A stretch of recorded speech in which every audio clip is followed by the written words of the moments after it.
What's up, guys? It's James Patrick here with another episode of the Black Queer Culture Show, and I'm so excited.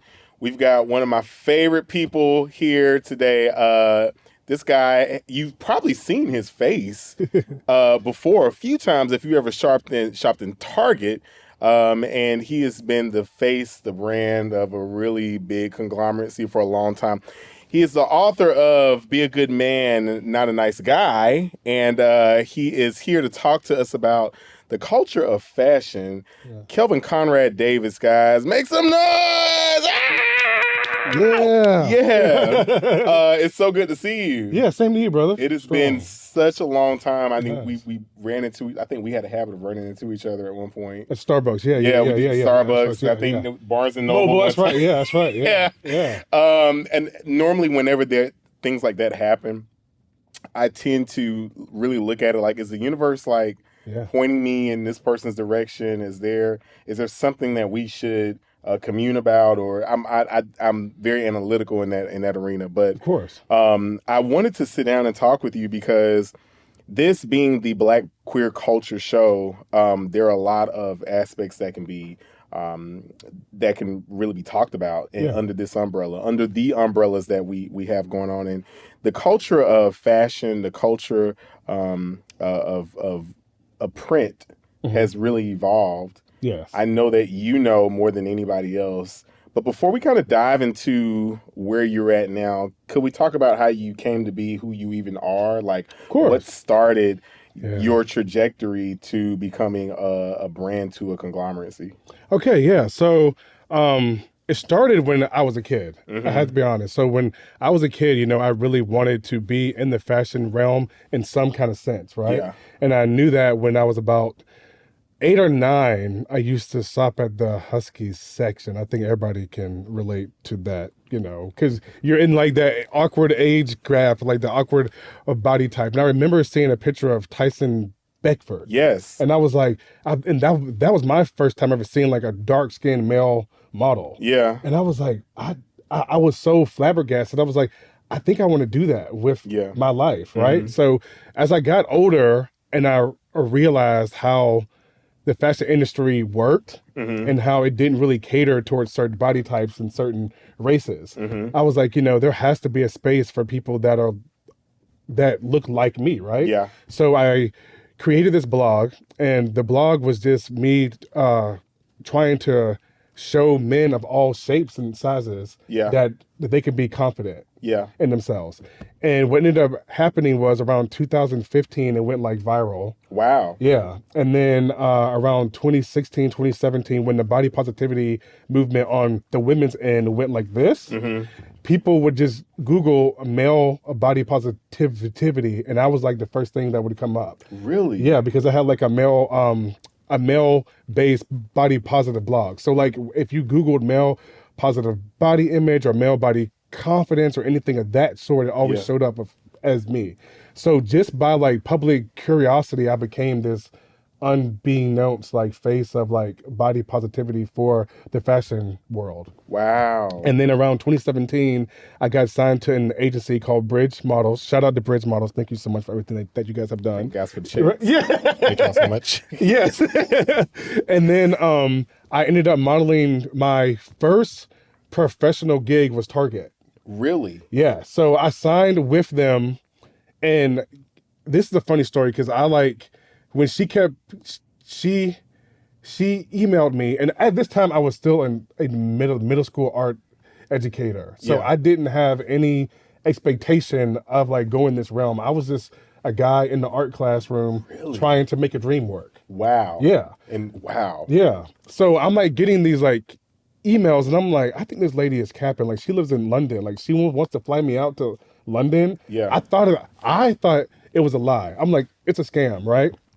So then she kept being persistent about it. So I emailed her back, and then I flew out to London. I met her. She signed me. And then literally when I came back, it was on a Wednesday. I got an email from her that Thursday morning that said that Target wanted to book me for a shoot. Dude, and was I free? So I went to my principal and told him, I was like, I know I asked for a couple of days off because I went to London, but I need another couple of days off because I'm going to New York. just let him know. Yeah. Wow. Yeah. And so prior to that, you hadn't had any experience modeling.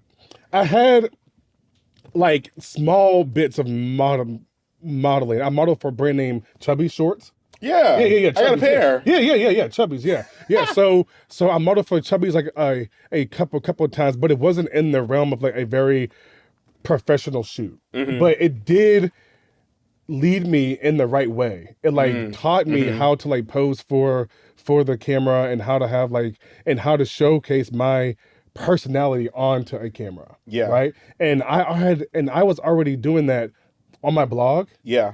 Anyways, so it was kind of like I was taking what I was doing on my like blog for me and I applied it to what Chubby's wanted, and then I just applied both of them and was like, okay, if a brand wants this and I'm comfortable doing this, I'll just combine those two and give it to Target. And I did. And what shocked me was that the director at the time didn't have to direct me in any way. Wow. And all the other models, like they had done this like numerous times, and they kept like telling them, move to the left, move to the right, move your head here. But they never had to tell me that. I was just using the space. I was moving around, moving my head, body, just using everything that I knew to give them everything that they wanted for the aspect of the clothes. Yeah. Wow. Yeah. I'm so glad that we're sitting down and having this conversation. And one of the main reasons is because inclusion, you know, has been all but erased in many ways, but for sure, it's still very present. And I think people like you help to remind society that it's very much still a thing. Diversity, equity, and inclusion are still a real thing. When the body positivity like rocket started to take off for men, I kind of feel like it was like maybe 2018, 2019. Yeah.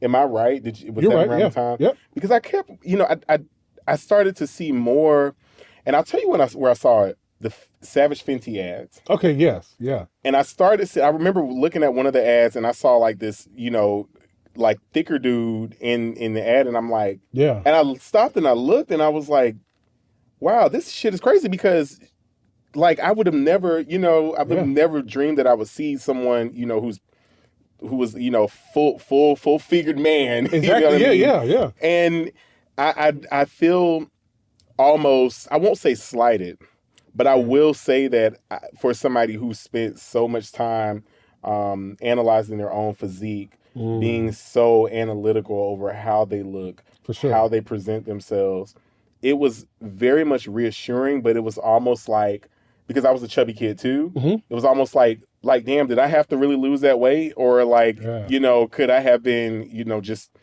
pushed the realm a little bit more and found acceptance in, but I think also growing up in the 90s, like it just wasn't really acceptable to be, you know, a heavy kid, or it wasn't, you know, it wasn't the thing. How has your body type, how has that shaped your awareness within your field? How has that made an imprint for you?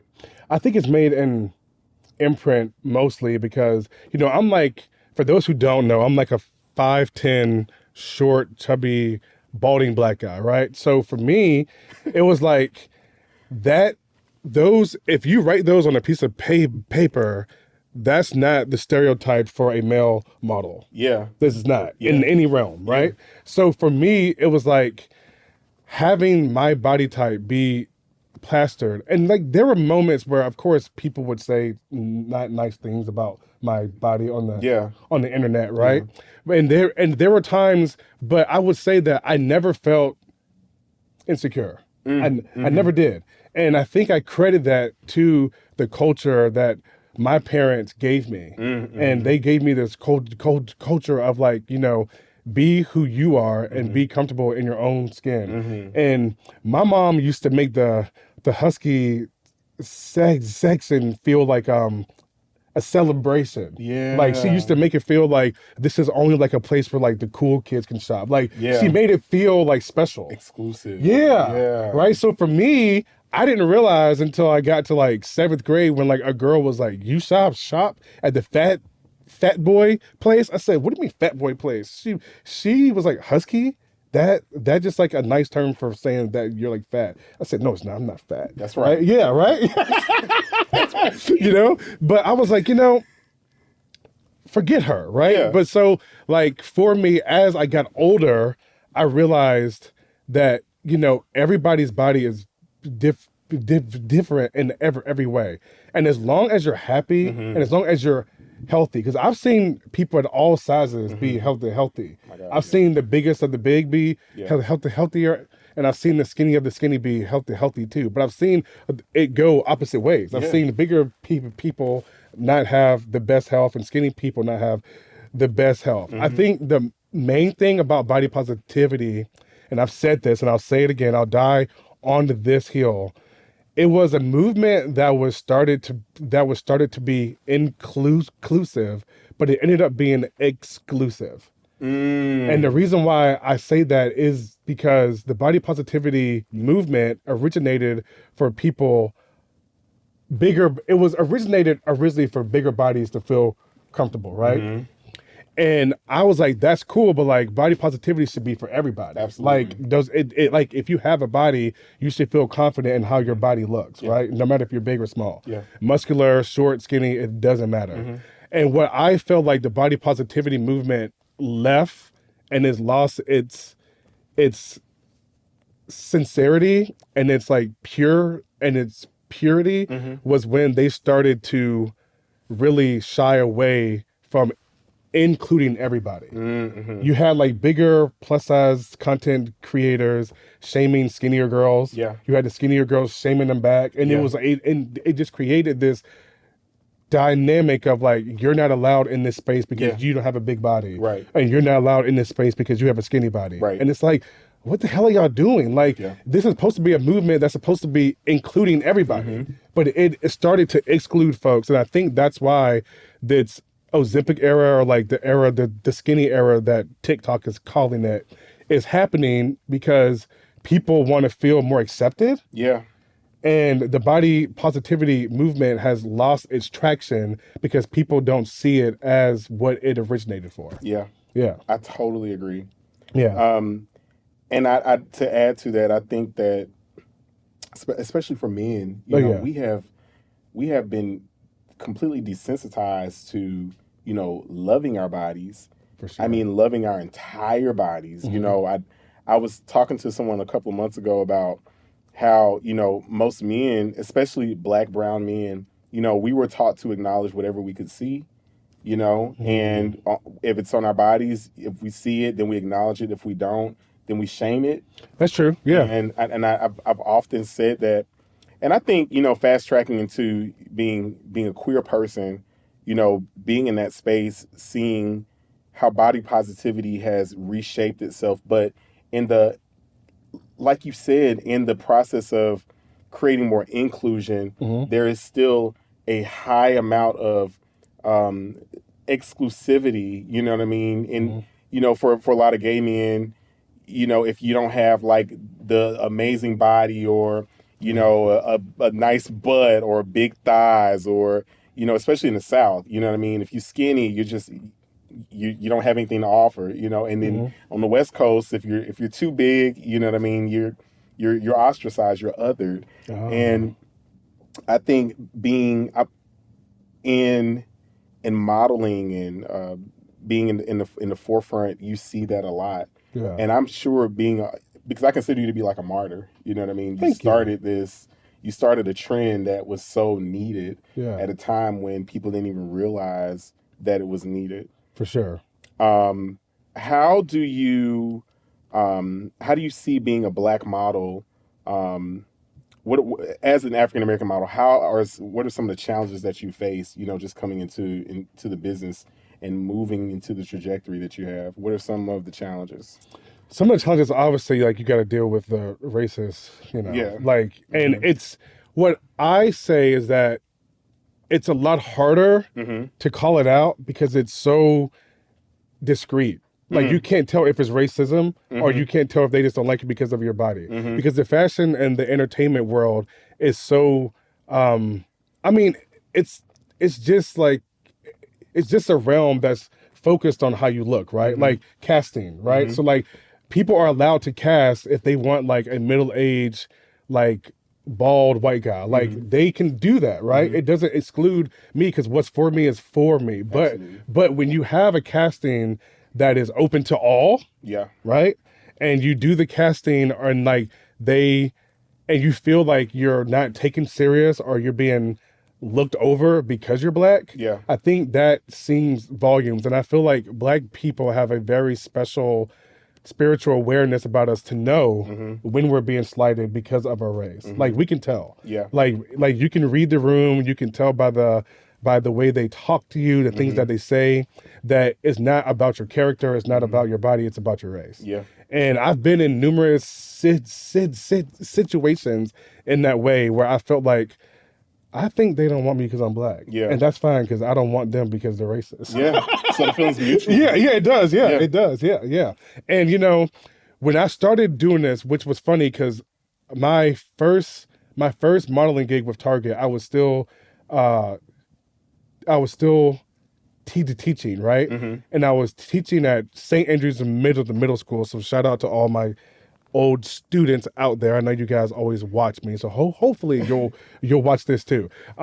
But they were like predominantly black kids, right? But they loved watching me.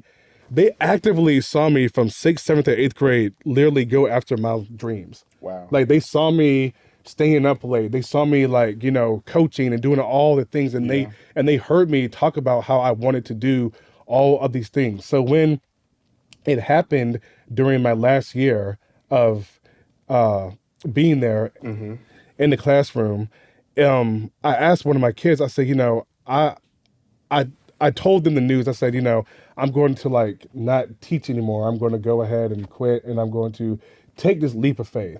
And one, I'll never forget, and it made me tear up, but it was one, it was one of my kids that had like a lot of behavior issues. And she said, Mr. Davis, you like encourage us to go after our dreams every single day. Wow. So why wouldn't we encourage you to go after yours? And I was like, dang. And I think it wouldn't have meant as much if it came from like a student that always had A's. But the fact that it came from this like troubled kid that like I never thought I would ever reach. The fact that she said that when everyone else was quiet was like a sign to me that I like did my job. And I reached her, and you know, she's doing very well. Like she's a nurse now in Bishopville, I think. And she's doing really good. Wow. She's awesome. So, you know, I say that to also say like people that have kids or anybody that's educating, if you have troubled kids, that doesn't mean they're going to be troubled forever. Like kids grow and people grow. And just because somebody's bad in the 6th, 7th, and the 8th grade doesn't mean that they're going to be not amount to anything when they get older. That's not true. And it's the exact opposite, I think. I think a lot of the kids that were good for me ended up not doing so well when they got older, which is crazy. Because I felt like I don't know why, but I felt like maybe they like found they may have found the negative aspect of life later on in life, where the consequences are a lot heavier. And when you're younger, the consequences are a lot more lenient. And you're able to learn a lot more when you're younger than when you're older. Absolutely. Retaining information as a kid. Of course. So for me, you know, being that black guy that was the face of Target, I remember it was one of my kids came in, and I told them my dreams and stuff, right? But I only told it to my 7th and the 8th graders because they were like really into me, and they like, you know, and we just had like a really good like relationship, right? But the 6th graders, like I would tell them that I had a twin. I know. I told her I had a twin, right? So my 6th graders always thought like I had a twin. So they were like, oh, I was shopping at Target and I saw a picture of your twin. Like, y'all look so much alike. I said, yeah, we're twins. I was like, but his name is Kevin and I'm Kelvin. And I remember I went to go do a shoot for Gap. I was gone for like a week. And one of the kids in the 6th grade, when I came back, was like, so how come whenever you're like gone, your twin brother's gone too? Like you guys like, but you guys are never like in the same picture. Because like you were gone all week last week, and like your twin brother that I follow on Instagram was like all over like LA and stuff. I was like, you know what? I can't. The jig I was like, you know what? It's me. Yeah. They were like, seriously? I said, yeah. And then I knew like the sixth graders are just different. Like they have like that joyful, like they're gonna freak out, right? I was like, I lost the classroom for like 5 minutes. I was like, y'all calm down. Like it's not that big of a deal. They're like, you're a target model. Yes. I'm being by a target model. I'm like, calm down. Like we have to get this work done, right? Yeah. I'm like, this is exactly what I did not want to happen. And it happened. It did. But I loved it because it gave them a sense of hope. Yeah. And it gave them the sense of like, if this guy that comes in every day and teaches me and is here in the flesh, cares for me, the way he talks, the way he walks, the way he wears his clothes, the fact that he can go to LA, do all these things and still come back to us and still be this guy that we can talk to is like, to them, it was like, he's reachable. Yeah. He's something that's obtainable. Absolutely. I can do this too. Absolutely. And that's what I think what gave them a lot of hope, because a lot of them had dreams of doing a lot of things. And I think it gave them the scope of, well, if Mr. Davis can do it, I damn sure can do it. Yeah. Yeah. And like you said, having the ability to go out and be, a superstar and then come back and still wear the hat of a teacher. Yeah. Of an educator, of a nurturer. For sure. Of a guide and not lose that beat. That just builds a rapport you didn't really even realize you were working toward with the kids, and it leaves such a long-term impression. You know what I mean? Of course, yeah. And you have kids yourself. I do. I have a 10-year-old and a 14-year-old. Shout out Tip and Flo. Hey. Yeah, I love my girls. Yeah. Being a girl dad is like one of the best things ever. I've been told. Yeah. It's so cool. I've been told. Yeah. Oh, wow. Yeah, because especially as like a guy, like you're raised to be so like hard, like it's like you'd be so like abrasive in like a lot of ways. Yeah. And it's like, even when I taught, like even when I coached, I realized I can't talk to my female students the way I talk to my male ones. Like I can tell them, hey yo, like you need to get your stuff together, like focus. I can't say that to the girls. They're gonna like check out. Yeah. Because they don't deal well with like male authority like yelling at them. Right. Absolutely. Yeah. So I noticed that with my daughters, like it brought out the strength and the softness inside of me. And I think it's the biggest blessing for any man if they have a daughter. It's the biggest blessing, because it'll show you things about masculinity that you didn't think were there. Yeah. And you'll understand that masculinity doesn't always have to be this shield of like armor and like just abrasive, like red pill world that these guys do. Yeah. Like that's not reality. Not at all. It's not. And masculinity is when you can really hone in on the strength and the softness, because you need both to be a real man. Absolutely. Especially a good man. Yeah. And that leads me to ask you more about your book. It is out now. It comes out January 6th, 5 years after Insurrection Day. Very ironic. Right? Be a good guy, not a nice guy. Be a good man, not a nice guy. Yeah, yes, sir. Yeah. How was that even birthed? Give me a little synopsis. Therapy. Say it louder for the people in the back. Therapy. It was birthed during then. So what happened was I was going through a very tough litigation during my divorce in 2021. And what I started to realize when I went to therapy, that I had been living this role of being a nice guy. Yeah. And my therapist was like, a nice guy is the guy that's very performative. Yeah. He uses his niceness to get something in some type of reciprocity. Yeah. He doesn't do it with the kindness of his heart to not get anything back. he was like, Kelvin, you've been nice your whole life because you want people to give you the same energy back, or you want people to like you, you want people to love you. You're being nice because you want people to accept you. You're not being kind, which is different because it's a part of your morals, values, and principles. Yeah. You're living a completely different way. And I thought about it, and I was just like, damn, like I've lived my whole life, even my marriage. Yeah. My marriage, I was like this nice guy that just avoided, I avoided accountability. I avoided, just all different kind of things that good men face accountability and they take it and then they use it to create peace. Men, nice guys avoid the accountability thinking that they're going to keep the peace, and it never works out because the issue will always be there. Yeah. If you're having trouble with your spouse or your partner or anybody, right? If you don't confront that and you both have some kind of accountability for it, if you avoid it thinking that you're creating peace, you're not. Yeah. The tension is still there. Still there. Everything is still there. You think that you're creating peace by avoiding it, but you're not. And I realized when you do that for years, you build up years of animosity. Absolutely. Years of resentment for, for her, for me, for myself, right? And, we were just caught in this everlasting hamster wheel. And there was no way out. And the only way out was for us to live our own separate lives.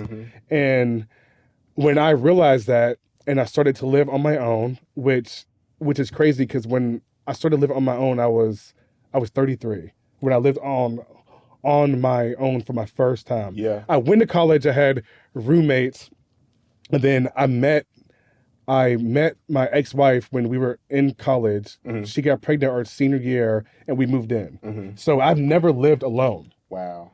So when I was 33, living alone, dealing with all the demons that I had to face, it was then when I realized in the mirror, I'm the reason why things have not gone the way they wanted to in my life. Yeah. And I say this in my book, if you do a breakup or divorce the right way, the breakup and whatever happens will not show you them, it'll show you you.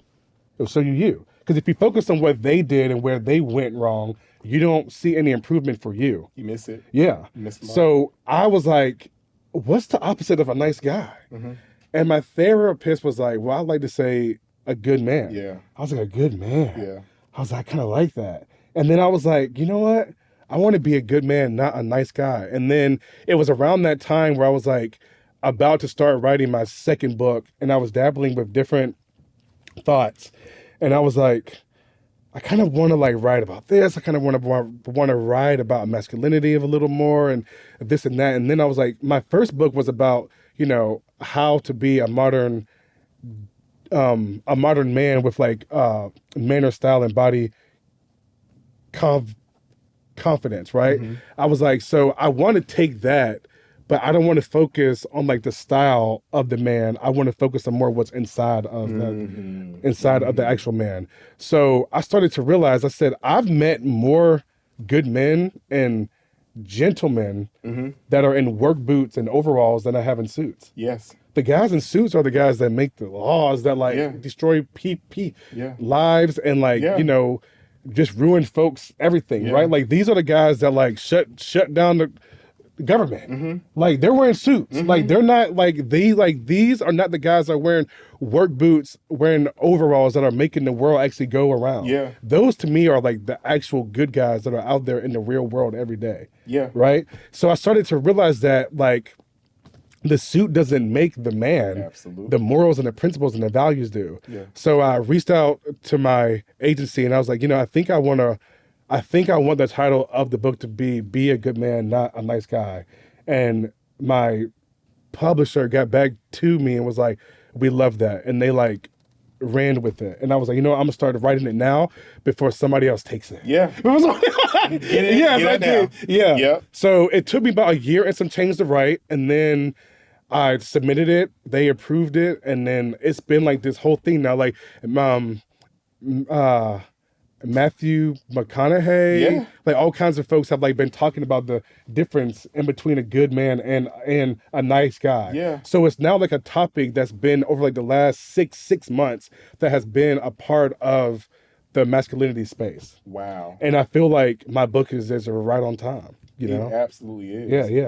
It absolutely is, and I really commend you for putting together such an amazing piece of work, because more men need someone that they can co-identify with, Of course, that they can see and say, okay, this is who he is. He is his own product, and this is him, and he's presenting himself in a way that a lot of men are scared to present themselves, and because there's a hyper masculinity that has to be associated, with our existence. For sure. Particularly in the Black and brown community. Yeah, man. We're expected to be and even like the queer guys, the gay guys, they're the way we were brought up was, your expression is limited to, stoicism.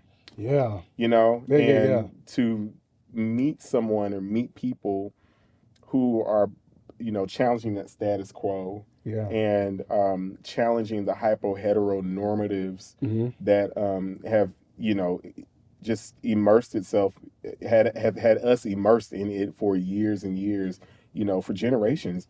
I think it's so notable.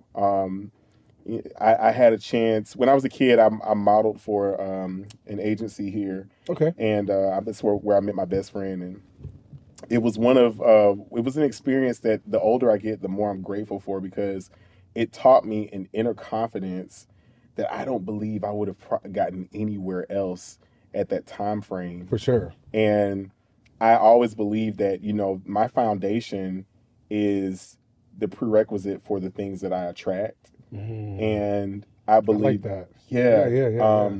And being that is so, I know that the foundation I was given, learning how to, hit runway, learning how to walk, learning how to pose, learning all those things, they added to my foundational structure. Yeah. And it makes it so much, it's made life so much more flavorful.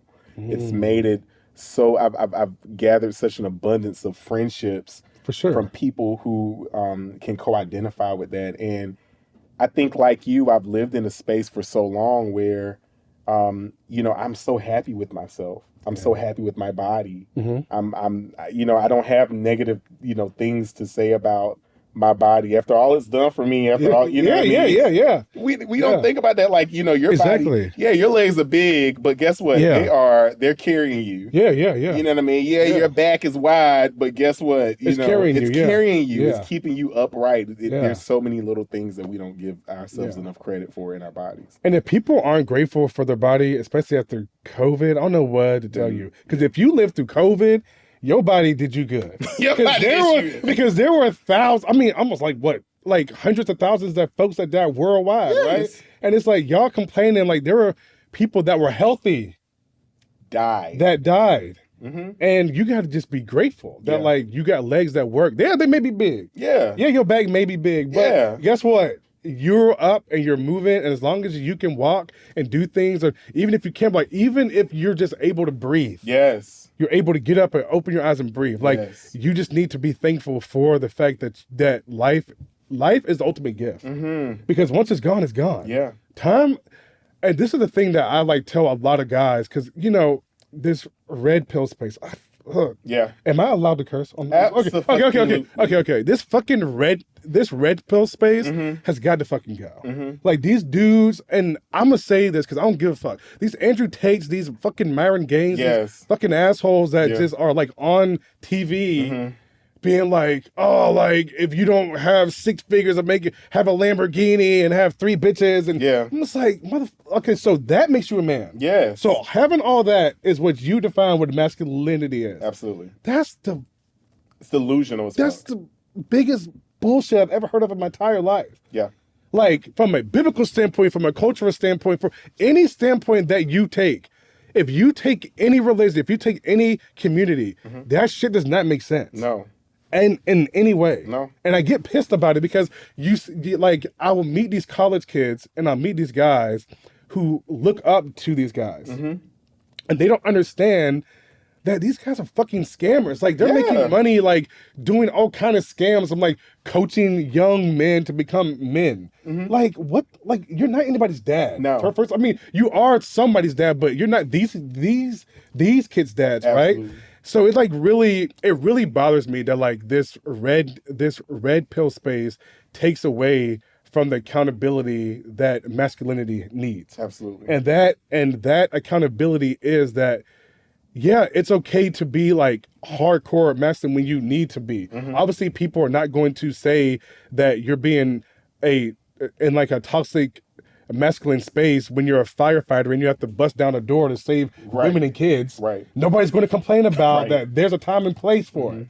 But if you go into a restaurant acting like an asshole, and you're like, well, bravado, that's not the place. Right. Use it for something else. There's a time and place for it all, right? So you guys that are out there, if you listen to those guys like Andrew Tate and the Myron Gaines, listen, may God help you, because you're not going to get anything out of this life. You're most certainly not going to get, damn sure not going to get, in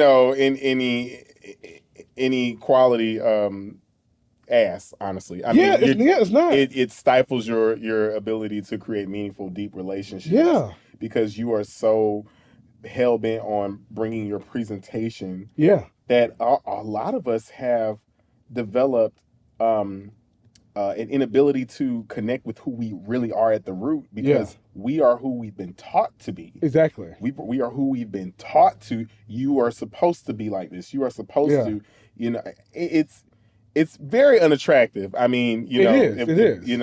Honestly, but deeper than that, you rob yourself, and you don't even realize you've been robbed of the ability to just be you. Yeah. Just be you without any false pretenses, without, societal norms kicking in, without hyper hetero normatives happening. Just being yourself. And I absolutely commend you for being who you are. I've learned one thing in business and as a professional, as an entrepreneur, I make way more money being James Patrick, being just me, more than anything. I get more fulfillment off of being who I am. For sure. And I'm able to give more back to the world. Yeah. And I'm able to pour back more into the world, because I'm not trying to manufacture a synthetic version of what I think is going to work. Exactly. Instead, I'm giving people who I am. Yeah. And they are openly accepting it, or they're not accepting it, and that's okay too. It's okay. Exactly. But to those who are accepting of who you are and willing to follow that blueprint, you are. I appreciate you for making a way, for more men to love themselves. And I think at the heart of it, even if you don't become a model, or if you don't become an ambassador for a campaign or anything, whether you're a blue collar worker or a white collar worker, I think it's so important to understand the difference between being a good person and a good man. Yeah. Being, those two things are totally different. Yeah. And being someone who stands for something. Exactly. Yeah. So I appreciate you. What do you have coming up?